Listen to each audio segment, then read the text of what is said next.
जय श्री ओम नमः सिद्धेभ्यः। ओम नमः सिद्धेभ्यः। ओम नमः सिद्धेभ्यः। ओंकार बिंदु संयुक्तम नित्यं ध्यायन्ति योगिनः कामदं मोक्षदं चैव। ओंकाराय नमो नमः। मंगलम भगवान वीरो मंगलम गौतमो गणी मंगलम कुंद कुंदार्यो जैन धर्मोस्तु मंगलम सर्व मंगल मांगल्यम सर्व कल्याण कारकम प्रधानाम सर्वधर्माणाम जैनम जयतु शासनम जैनम जयतु शासनम जैनम जयतु शासनम। नमः श्री समयसाराय स्वानुभूत्याश्चकासते चित्स्वभावाय भावाय सर्वभावान्तरे छिदे। इस भवतरु का मूल एक जानहु मिथ्या भाव ताको कर निर्मूल अब करिए मोक्ष पाप करिए मोक्ष।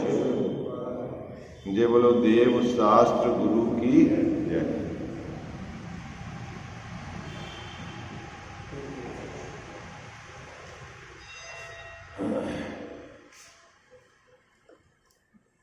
सातवें अधिकार के आधार से धर्म बुद्धि धर्म धारक व्यवहाराभासी मिथ्या दृष्टि के श्रद्धान की विपरीतता का कारण क्या है, उसकी चर्चा अपन विगत 2 दिवस से कर रहे थे। धर्म बुद्धि धर्म धारक व्यवहाराभासी मिथ्या दृष्टि कुल परंपरा से देखा देखी या किसी सांसारिक प्रयोजनार्थ जिनेंद्र भगवान की भक्ति नहीं करता,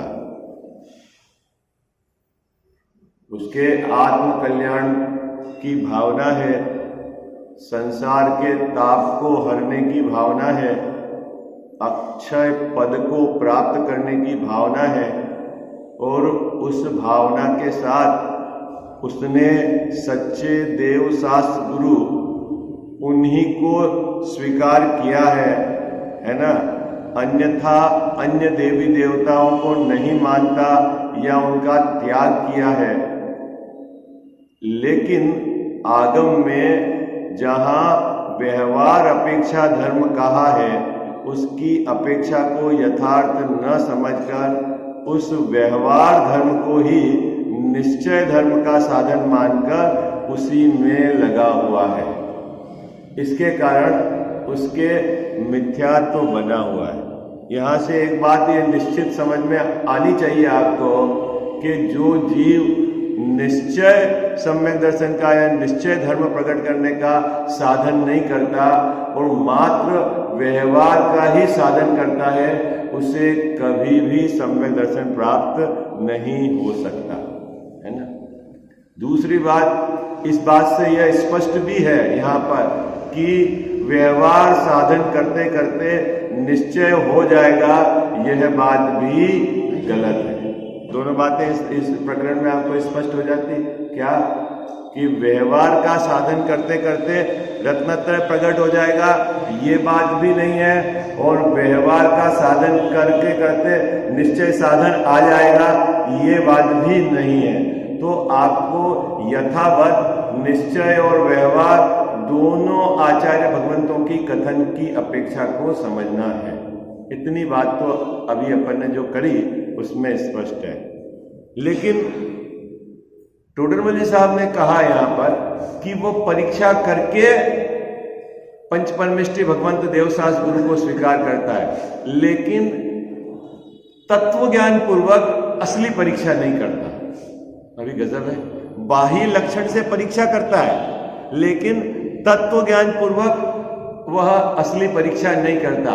और जो आगम में कथन की पद्धति है उसमें बहुत सारी प्रशंसा तो क्या है, पुद्गल के आश्रित है, बहुत सारी जीव के आश्रित है, कहीं दोनों को मिलाता है, अंतरंग में भेद ज्ञान भिन्नता का उसको भास नहीं होता, इसके कारण उसके विपरीतता बनी रहती है। ये बात टोडरमल साहब ने स्पष्ट की है ना। सो इंद्र पूजते हैं इसीलिए भगवान पूज्य है। यदि तूने ऐसा आधार बनाया है तो वो कोई बाह्य लक्षण के आधार से आधार बनाया है। समोसरण को देखकर कि उससे उत्कृष्ट रचना इस जगत में है ही नहीं, इसीलिए ये असली देव है, ऐसा तू मानता है तो तेरी मान्यता विपरीत है। परम औदारिक शरीर है, नभ में विचरते हैं बाबूजी, इतने प्रकार के बाजे बजते हैं, मंद पवन चलती है, सभी भाषाओं में द्विध्वनि का अर्थ संबंध में, ये जितने भी एंगल हैं आगम में जो कहे हैं उसके आधार से तू भगवान का निर्धारण करता है तो वह तेरी मान्यता विपरीत है। इतनी बात कल अपन ने समझी थी, है ना। क्यों विपरीत है तो टोडरमल साहब उसके लिए कह रहे हैं, देखो अपन पढ़ते हैं, निकालिए पेज नंबर 234।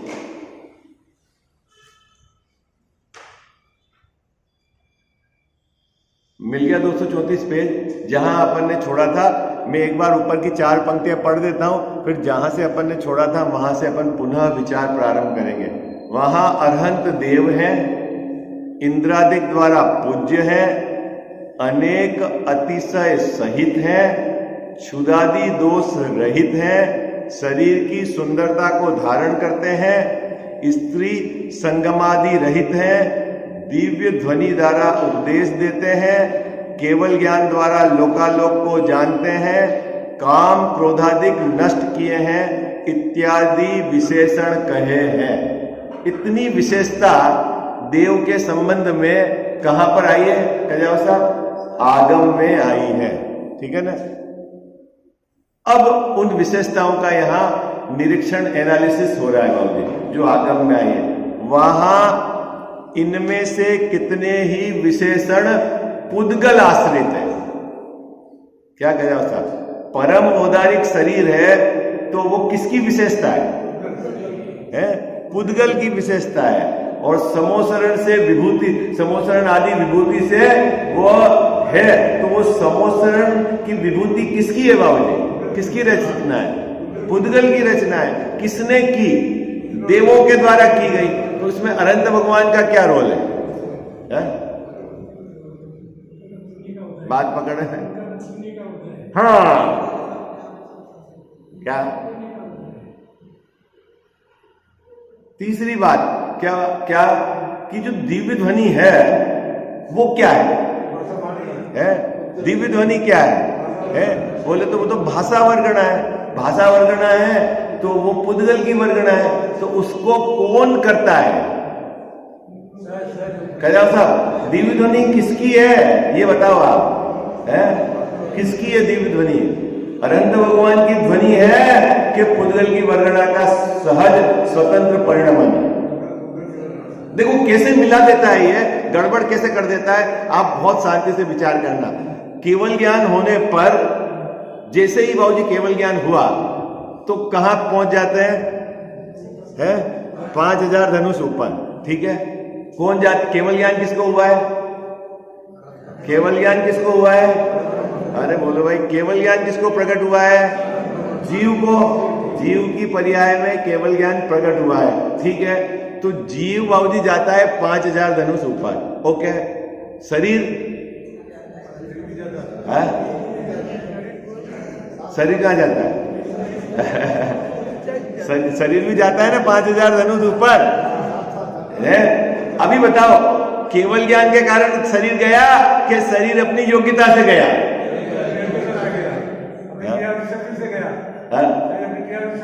क्या क्या बोलो, कैसे गया? कौन ले गया शरीर को ऊपर? अभी अभी अभी उस चक्कर में मत पड़ना, औदारिक और परम औदारिक। गया तो है ना शरीर ऊपर, ठीक है, कौन ले गया?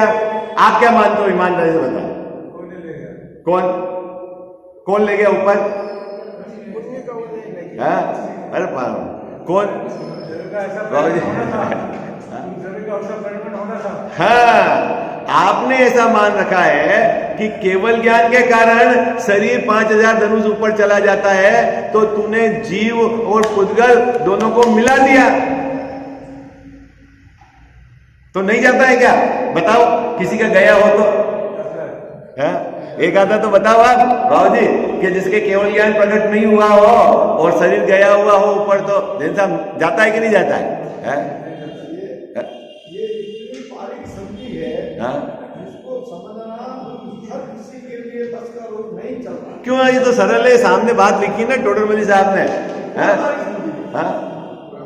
यही चक्कर खा रहे हैं ना, खाने का कारण यही है, बहुत बारीक समझी है। कौन ले जाता है ऊपर? क्या अवस्था? बोलो।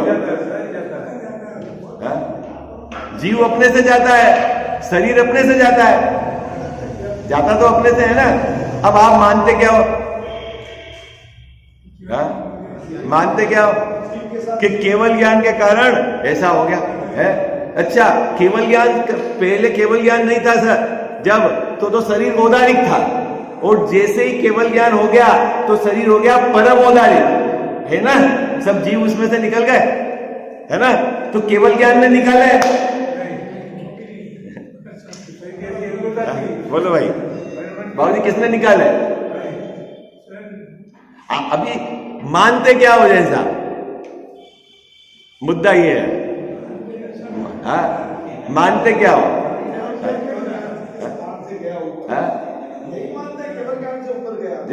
केवल ज्ञान नहीं था तो शरीर औदारिक था, केवल ज्ञान हो गया तो शरीर परम औदारिक हो गया, तो केवल ज्ञान ने शरीर को परम औदारिक कर दिया।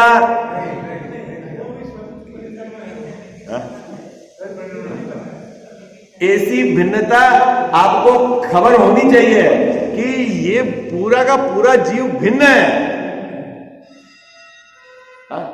दीवधनी कीर्ति है तो भगवान इच्छा करते हैं, विकल्प करते हैं, बोलते हैं। बाबूजी अपन तो विकल्प करते हैं, है ना, बोलने का तो होठ हिलाने के, जो अपने आत्मा के प्रदेश में हिलाने का। अब यहाँ आत्मा के प्रदेश हिलेंगे तो फिर ये जो होठ है ना, एक क्षेत्र होगा, ये भी हिलेंगे। अब हमने तो विकल्प किया अपने आत्मा के प्रदेशों को हिलाने का, मैंने चेष्टा की, ठीक है, उसके साथ एक क्षेत्र होगा संबंध, ये जो होठ है ये हिले, और यहाँ जो भाषा वर्गणा के परमाणु थे वे स्वयं अपनी योग्यता से भाषा वर्गणा रूप परिणमन हो गए। तो वाणी किसकी है? वाणी किसकी है गजावर साहब?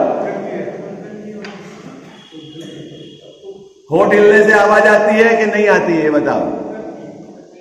अब बोलो, होठ हिलने से आवाज आती है कि नहीं आती है? अरे घबरा क्यों रहे हो आप? रोज स्वाध्याय करते हो, और ये एक एक वर्गणा स्वतंत्र है। आवाज नहीं आ रही, क्या कह रहे हो?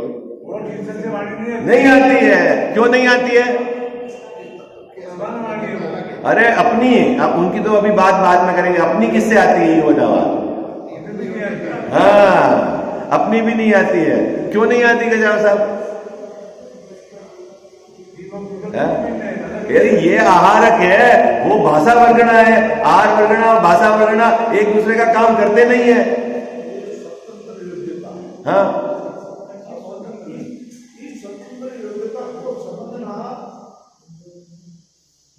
बहुत कठिन विषय हो गया है तो सरल, आप जैसे समझा रहे हो सरल है, लेकिन ये हम लोग ये सब बैठे हैं ना यहाँ समझ रहे हैं, वो भी भूल जाते हैं, हम भी भूल जाते हैं।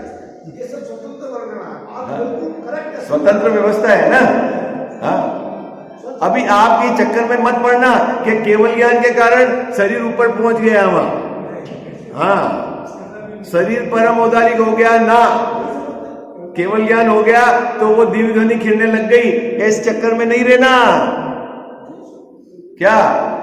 अगर केवल ज्ञान के कारण ही दिव्य ध्वनि खिरे है तो भगवान को तो केवल ज्ञान होने के बाद तो केवल ज्ञान तो टिका रहता है और दिव्य ध्वनि तो 3 या 4 समय खिरती है। कौन खिराता है दिव्य ध्वनि? भाई केवल ज्ञान के कारण खिरे है तो बाबूजी फिर 3 समय की क्या बात है? केवल ज्ञान तो सदा टिका रहता है। हाँ, बस ये बात है ना, वो ये चीज समझ में आ जाएगी जिस दिन तो आप निहाल हो जाओगे, है ना। बाहर में उसके उस रूप परिणमन होने के वही उसका काल और योग्यता थी और उसमें हुआ। बस ये आप समझना पड़ेगा जब आप गहराई से आप विचार करोगे। ये बात समझ में आ जाए तो हमारे संसारिक जीवन में जो प्रवृत्तियां जो चल रही है उसके अंदर भी हम यही समझ लें कि ये इसकी योग्यता से हुआ, आप आगे ले लीजिए, आपको शांति मिल जाएगी। आप रोज पाठ नहीं करते हो? नहीं, अशांति का कुछ कारण क्या जैन साहब, एक तो शांति पाठ में बोलते हो ऋषभादिक आदि शांति करो सब जगत में, शांति करो सब जगत में। एक भाई मेरे को बोले आप कह रहे हो कि शांति नहीं, और ये पाठ में तो बोलते हो शांति करो, तो क्या तीर्थंकर भगवान शांति नहीं करते? बोलो गजाओ साहब, करते कि नहीं करते ये बताओ, है? आप बोल रहे हो शांति पाठ में, बोलो करते कि नहीं करते? बोलो, है? अर्थ बोलो उसका। अगर पाठ बोलते हो क्या करोगे? क्या शांति करो सब जगत में, ऋषभादिक जिनराज ऋषभ आदि 24 तीर्थंकर भगवान जगत में शांति करो, और हम जगत में शांति चाहते हैं इसलिए हम शांति पाठ बोल रहे हैं और वो शांति कर देंगे, ऐसा है क्या उसका? पाठ में तो यही बोल रहे हो आप, उपचार घटाओ। कैसे उपचार घटाओ? आप उपचार से कहा, फिर शांति पाठ क्यों बोलते हो आप? अगर वो शांति नहीं करते, एक भाई मेरे को पकड़ लिया, अब नहीं करते हैं तो फिर ये बोलो क्यों? ये बात भी सही है, और बोलते तो हो, है प्रभु पतित पावन है, प्रभु आप पतितों को पावन करने वाले हो, लिखा है कि नहीं? बोलो है, तो क्या नहीं करते? बोलो पावन नहीं करते भगवान, नहीं करते तो फिर आप क्यों आए? अरे भाई, बोलते हो ना प्रभु पतित पावन, प्रभु आप पतितों को पावन करने वाले हो और मैं अपावन हूं, मेरे को भी पावन कर दो आप। तो करते हैं कि नहीं करते भगवान? बाबू जी क्या अर्थ है उसका? अर्थ तो समझो आप, है ना। शांति करो सब जगत में, वृषभादिक जिनराज के 24 तीर्थंकर भगवान शांति तो नहीं करते हैं, लेकिन उन्होंने जो वस्तु व्यवस्था है उसको समझाया है। यदि जीव उसको समझ ले तो नियम से शांति आती है। तो क्या समझाया उन्होंने, ये बताओ आप, क्या समझाया उन्होंने? कि नहीं अशांति का कोई कारण। क्या कहा उन्होंने? 24 तीर्थंकर भगवंतों ने क्या कहा बाबू जी बताओ? नहीं अशांति का कोई कारण ज्ञान दृष्टि से। अरे जगत में एक भी पदार्थ, एक भी द्रव्य, एक भी प्रकार का उदय तेरे को अशांत नहीं कर सकता, वो कोई अशांति का कारण नहीं है। तो साहब मेरे को तो 24 घंटे धू क्रोधानल जलता है, धू क्रोधानल जलता है, तो ये तेरे अज्ञानता के कारण जलता है। क्या समझ में आया? पूजा बोल देता है तू, क्या तू नहीं बोलता है? अज्ञान अमा के अंचल में, क्या अज्ञान रूपी अंधकार उसके अंचल में बाबूजी ये पलता रहता है। क्या पलता रहता है? कि इसने मेरे को दुखी कर दिया, ये उदय बेकार है, ये ऐसा है, ये ऐसा है। अरे जगत में कोई भी अशांति का कारण नहीं है, पहले ये तो नक्की कर। जब तक तू ये नहीं समझेगा तब तक तेरे शांति नहीं आएगी, और जब तू अशांत रहता है तो समझ लेना तेरे स्वयं के अज्ञान के कारण रहता है, जगत के कारण नहीं है। कितनी बात समझ में आ गई? हाँ हाँ,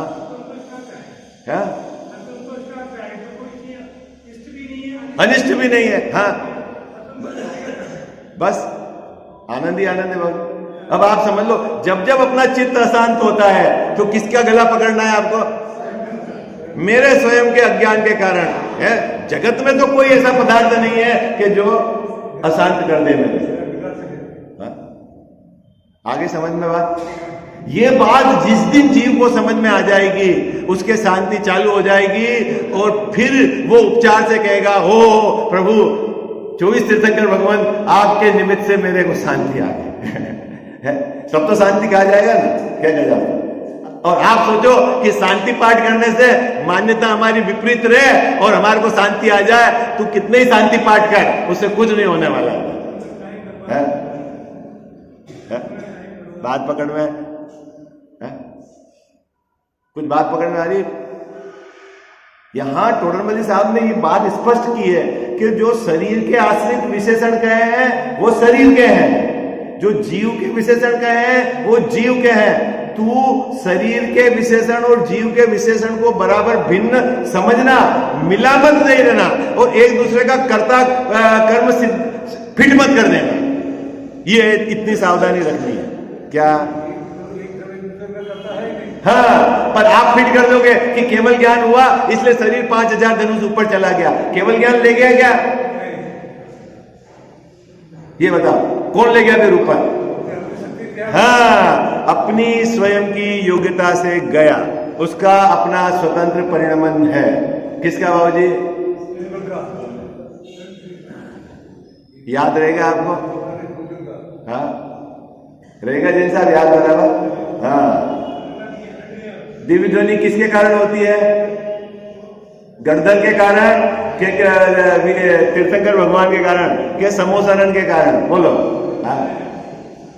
आप तो बोलते हो ना वर्तमान योग में साहब 66 दिन तक दिव्य ध्वनि नहीं खिली तो सब परेशान हो गए, फिर परेशान होकर एक गणधर को ढूंढ के लाए, फिर गणधर को लाए और फिर दिव्य ध्वनि खिल गई। तो गणधर से खिली के सोदन महेंद्र की चतुराई से खिली के भगवान के केवल ज्ञान से खिली के उस दिव्य ध्वनि के खिलने की योग्यता ही उस समय की थी।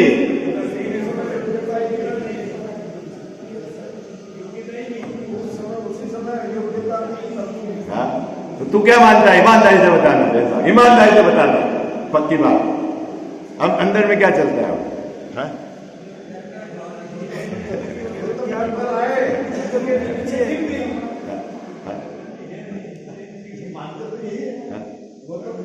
सोधन महेंद्र ने ट्रिक लगाई, बामण का बेस बनाया, क्या छोटा है, फिर ये श्लोक बोला, फिर उसको कहा चलो गुरुजी के पास, फिर उनके समय दर्शन हुआ, फिर उन्होंने 4 यान के धारी हुए, फिर उनकी उपस्थिति में भगवान की दिव्य ध्वनि खिल गई। किसने खिलाई दिव्य ध्वनि?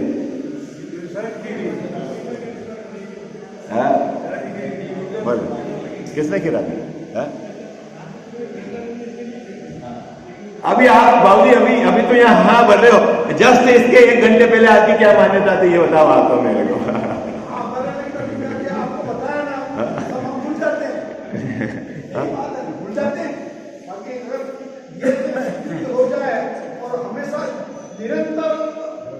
याद रहे, निरंतर धारा में रहे, हम दुखी हो ही नहीं सकते। तो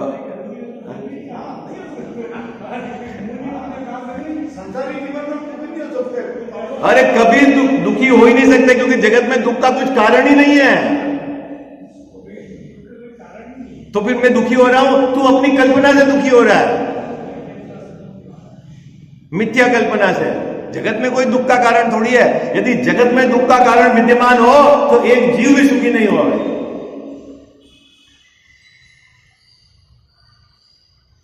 क्या बात समझ में आई? कोई शरीर का दुख, हाँ कुछ का किसी काम के लिए, हाँ, और उसने नहीं किया तो फिर उसी बात में बोलता हूँ, क्या तेरे को पता नहीं पड़ता? खरा साहब को हम लोग बोलते हैं ना, तो फिर वो आकुलता किस बात को, उसमें यही विचार करे कि योग्यता नहीं थी। हाँ बस उसके मानने की योग्यता नहीं थी और मेरे राग में बार बार बोलने का विकल्प आ रहा था, ये मेरी मूर्खता थी।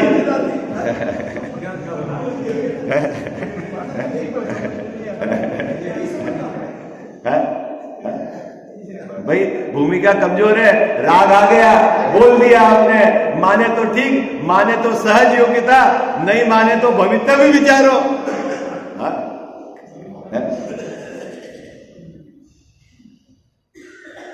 मित्र है, 75-80 साल के हो गए, ये फैक्ट्री है उनकी भी। अभी 2 दिन पहले उनसे मिले। अब उनके बच्चा कहीं ऑर्डर लेने गया होगा, तो वो कैलकुलेशन में गड़बड़ करके 2-3 लाख रुपए का नुकसान करके लेके आ गया होगा। अब बोले कि मेरे तो अब कब्र में जाने की तैयारी है, अब मैं कब तक इसके साथ मरूंगा। क्या है? तो मैंने कहा आप अभी मरना जियो ना, अभी आपके मरने के बाद भी ये उड़ाएगा तो आपको क्या खबर है? तो आप जीते जी समझ लो मैं मर गया, इसमें क्या दिक्कत है? इतने दिन तो आनंद से रहोगे आप।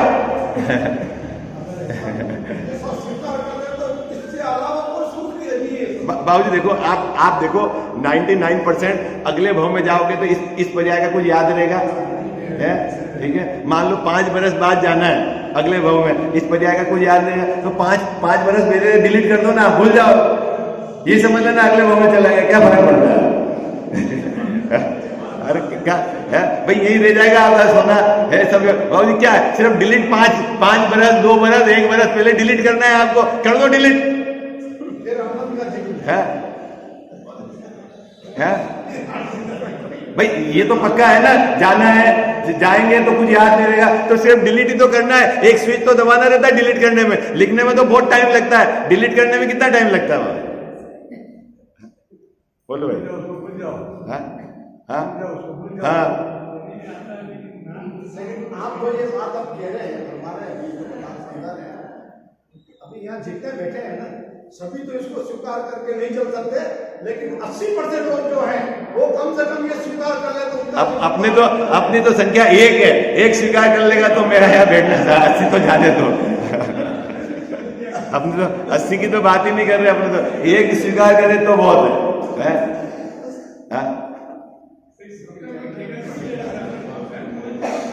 देखो बात है ना, आपको बहुत गहराई से समझना पड़ेगा, बहुत गहराई से समझना पड़ेगा, जबरदस्त विचार करना पड़ेगा, बारंबार विचार करना पड़ेगा, क्योंकि अनादि की जो हमारी कुटे हुए है ना, उसको मेटने के लिए आपको उस जाति का, भाई मेल ज्यादा गाढ़ा हो गया कॉलर पे, तो क्या करना है बाबूजी, साबुन लगाया, थोड़ी देर गलाया, फिर उसको घिसा घिसा घिसा घिसा जब तक साफ नहीं हो। तो ये जो विपरीतता है, जब तक आप सम्यक चिंतन द्वारा उसको आप बारंबार विचार नहीं करें तो निकलेगी नहीं, वो फट अभी कोई दूसरा आके वो ओढ़ा देगा उसको।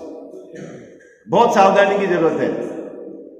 बड़ी मुश्किल से तो अपन 1.25 घंटा यहाँ पर कचरा निकालते हैं दिमाग का, फिर 23 घंटे कोई दूसरा लाके कचरा डाल देता है, कैसे सफाई होगी?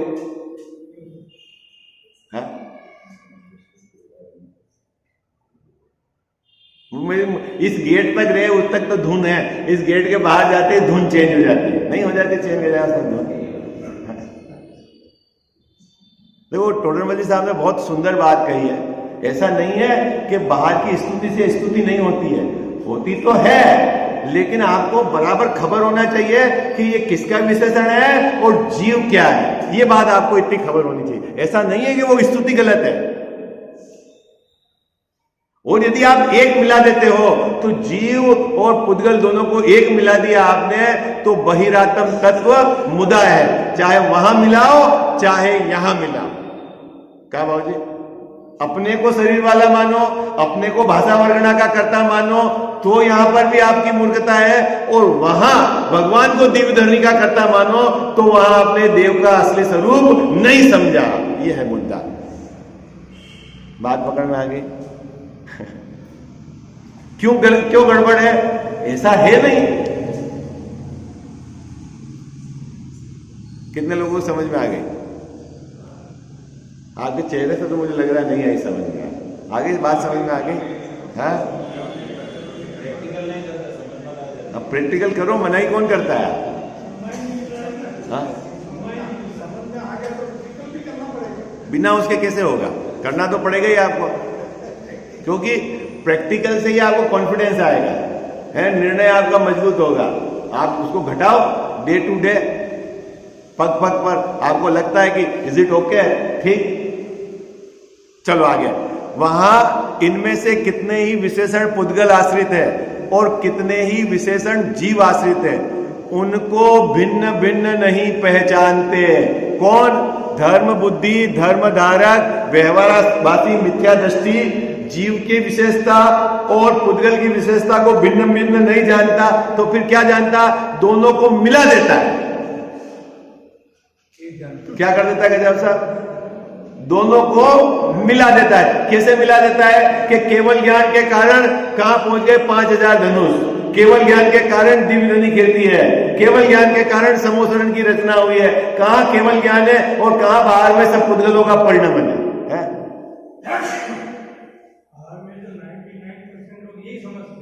हाँ, ये है। तो ये तो गड़बड़ी निकालने के लिए लिखा टोडरमल साहब ने। आप देखो, आप कल्पना करो बाबूजी, अगर ये पेज टोडरमल साहब ने नहीं लिखा होता और अपन अन्य ग्रंथों के आधार से विचार करते तो क्या आप इतनी गहराई से तत्वों को निकाल पाते? तो महिमा आनी चाहिए कि नहीं ऐसे ज्ञानी पुरुषों की?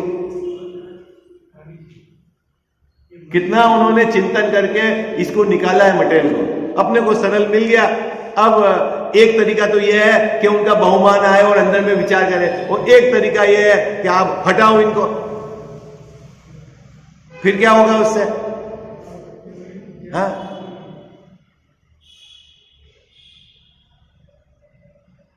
जिस प्रकार कोई असमान जाति मनुष्य पर्याय में जीव पुद्गल के विशेषणों को भिन्न न जानकर मिथ्या दृष्टि धारण करता है, उसी प्रकार यह भी असमान जाति अनंत पर्याय में जीव पुद्गल के विशेषणों को भिन्न जानकर मिथ्या दृष्टि धारण करता है। देखो क्या क्या तर्क, कितना सुंदर तर्क दिया। आप बोलते हो ना छड़ाला में, देह जीव को एक गिने बहिरात्म तत्व मुदा है। कहां बाबूजी? कहां? यहां देह और जीव को एक गिने तो क्या है? बहिरात्म है, मूर्ख है, मिथ्या दृष्टि है, अज्ञानी है। जब यहां देह जीव को एक गिने तो मिथ्या दृष्टि है, तो वहां अनंत भगवान के देह और जीव को एक गिने तो भी मिथ्या दृष्टि है।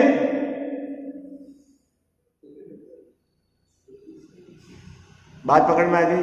कह साहब, और वस्तु व्यवस्था में तो होने का है ही नहीं, वस्तु व्यवस्था में करने का तो है ही नहीं, मानता ये है। गड़बड़ी तो इसके मानने की है। वस्तु व्यवस्था में होने का हो तो कोई गड़बड़ी है ही नहीं। हाँ, ये मिथ्या दृष्टि है। हाँ? क्या बोलते हो आप?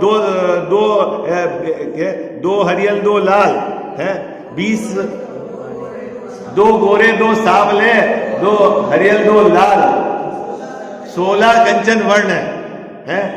किसकी विशेषता है? किसकी विशेषता है? बोलो। गोरा कलर है, सांवला कलर है, हरा कलर है, लाल कलर है, कंचन कलर है।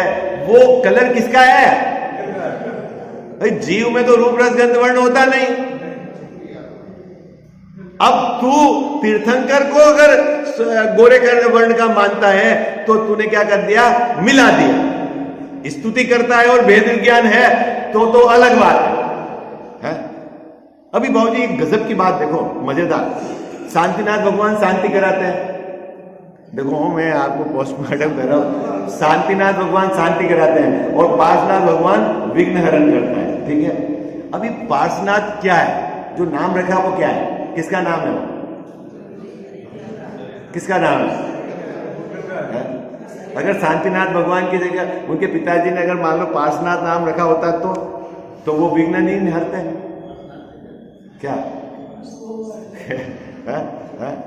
बोलो बोलो क्या होता? बताओ भाई साहब।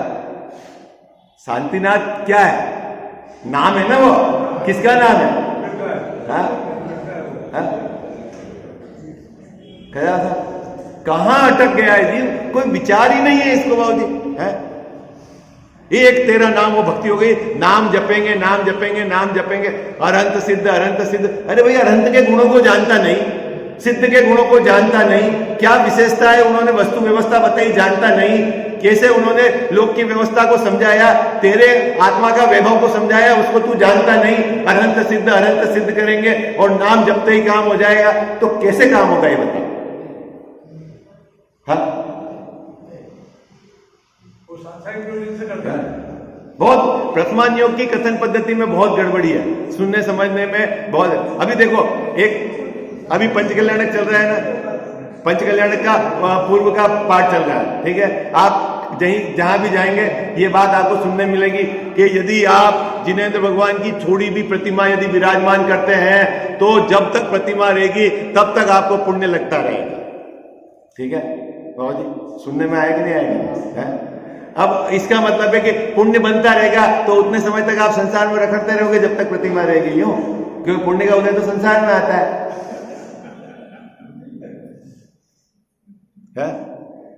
क्या सिद्ध बनने के बाद तो पुण्य का बंध नहीं होता है?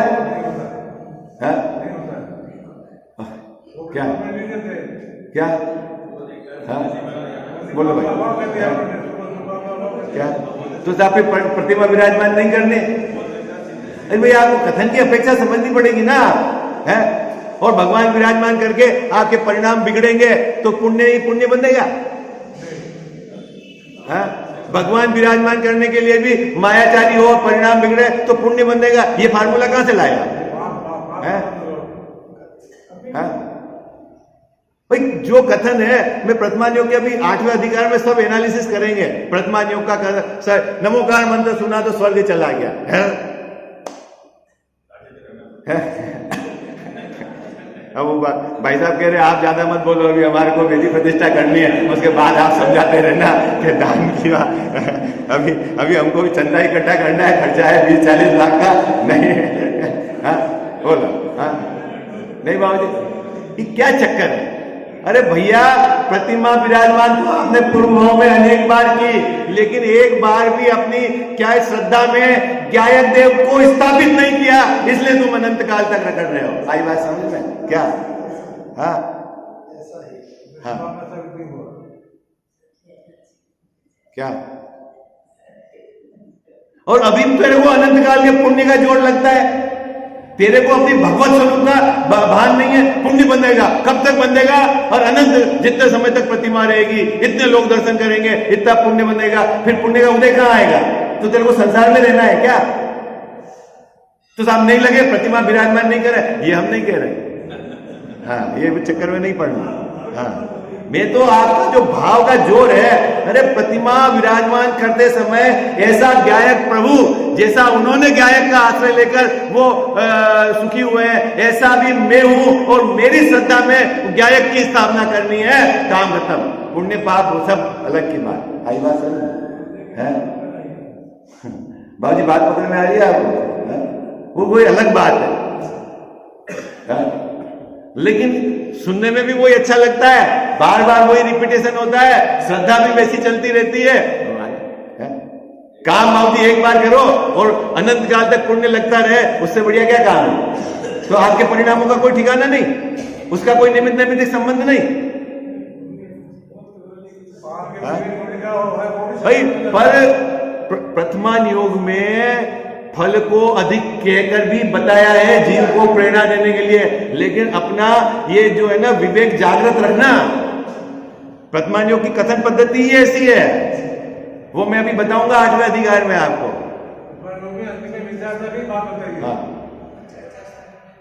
है? हाँ पर वो अभी अब ये तो वो एंगल है ही है जो बता रहे हैं। वो मैं जो एंगल बता रहा हूं उसमें क्या गड़बड़ी है बताओ? ये भी तो एक एंगल है। हाँ हाँ जिनेंद्र भगवान से भी प्रतिमा की महिमा, क्योंकि जिनेंद्र भगवान का समोधरण तो महावीर भगवान का समोधरण तो 30 बरस रहा। 30 बरस तक बाबूजी दिव्य ध्वनि खीरी, लोगों को सम्यक दर्शन के निमित्त रूप में विराजमान थे, और प्रतिमा तो आपको हजारों साल रहेगी, और फिर आप प्रतिमा विराजमान करोगे तो उसके बहुत लाभ बताए, लेकिन वो लाभ प्रथमान योग के एंगल से है। आई बात समझ में? क्या कह जाओ साहब? अगर पुण्य ही बनता रहेगा, पुण्य ही बनता रहेगा तो आप मोक्ष में जाओगे। प्रतिमा नहीं तो पुण्य बनता रहेगा आपको, और आप परिणाम बिगाड़ोगे तो भी पुण्य बनता रहेगा क्या? हाँ? तो फिर वो उद्देश्य समझो, उनके कथन का एंगल क्या है? ये जीवों को प्रेरित किया है उस मार्ग में लगे, उनको उसके प्रति वो आएगा, लेकिन वो एकदम आप उसको सैद्धांतिक दृष्टि से फिट मत कर देना उसको। आई बात समझ? यही बात टोडरमल जी साहब ने कही है। यहाँ लाल कले मतलब पीले हरे जो भी वर्ण से परम औदारिक शरीर से समोसरण से सो इंद्र की उपस्थिति की बात कहते हैं, दिव्य ध्वनि के मार्ग है, ऐसा कहकर जिनेंद्र भगवान ने गीत गाए हैं। लेकिन जिनेंद्र भगवान उनसे अत्यंत भिन्न है, ये बराबर आपको ज्ञान में बरतना चाहिए। आई बात समझ?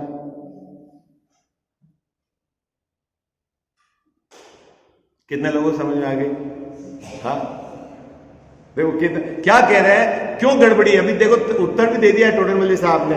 जैसे तू देह जीव को एक गिनता है तो मिथ्या दृष्टि है, तो अनंत भगवान का देह और अनंत भगवान का जीव दोनों को मिलाकर गिनेगा तो भी मिथ्या दृष्टि है, क्योंकि तेरी श्रद्धा में तो देह जीव एक है ना। ये बात कही है इस पंक्ति में। बात पकड़ में आ गई है आपको?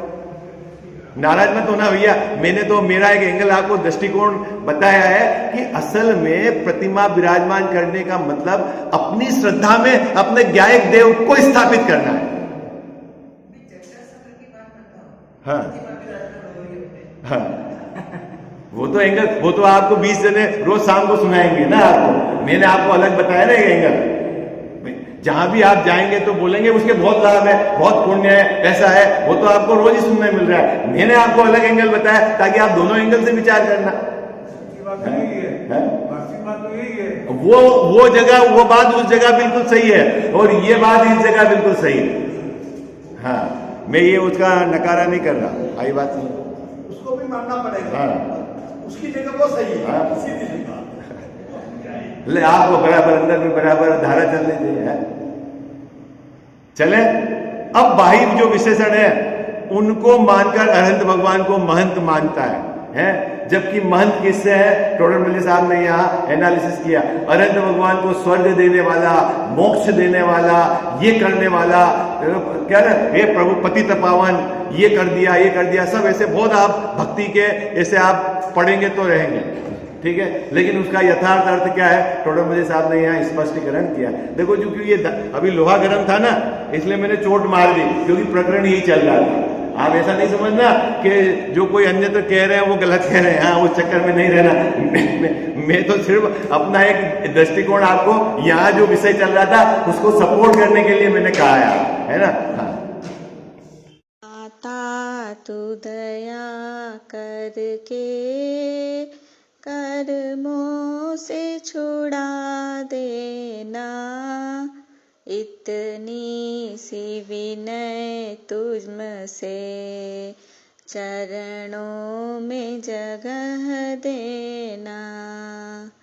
माता तू दया करके कर्मों से छुड़ा देना, इतनी सी विनय तुझसे चरणों में जगह देना।